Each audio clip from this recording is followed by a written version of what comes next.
Hello guys, ඉතින් මොකද වෙන්නේ? අද අපි කතා කරන්න යන්නේ හැමෝම වගේ අලුතෙන් ආවා කියලා හිතාගෙන ඉන්න බෝතලයක් ගැන. මුලින්ම කියන්න ඕනේ ගයිස්, මේක අලුතෙන් ආපු බෝතලයක් නෙමෙයි. මේක ගොඩක් පරණ බෝතලයක්. මේක නිෂ්පාදිත දිනේ බැලුවොත් ඔයගොල්ලන්ට බලා ගන්න පුළුවන් මේක 2022 නිෂ්පාදනය කරපු බෝතලයක්.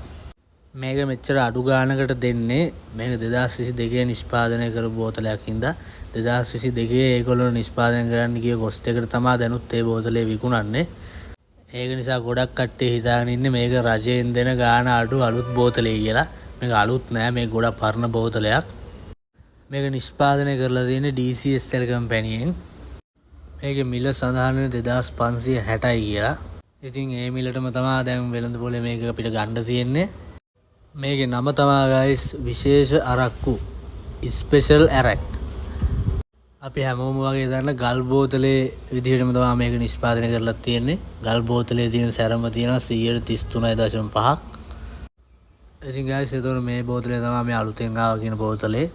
මේක අලුතෙන් ආපු එකක් නෙමෙයි, ඉතින් ගොඩක් පරණ බෝතලයක්. ඉතින් ඔන්න ඕක තමයි ගයිස් ඉතින් මේ බෝතලේ විස්තරේ. ඔයාලා ඉතින් රැවටෙන්න එපා මිනිස්සු කියන දේවල් වලට. මේ අලුතෙන් බෝතලයක් ඇවිල්ලා තියෙනවා මෙහෙමයි කිව්වට රැවටෙන්න එපා. ඔයගොල්ලෝ බෝතලයක් ගත්තේ ඒක නිෂ්පාදිත දිනයක් තියෙනවා. ඉතින් ඒ නිෂ්පාදිත දිනේ බලලා මේක අලුතෙන් ආපු එකක්ද නැද්ද කියන එක බලලා ඔයගොල්ලෝ බෝතලයක් ගද්දි ගන්න.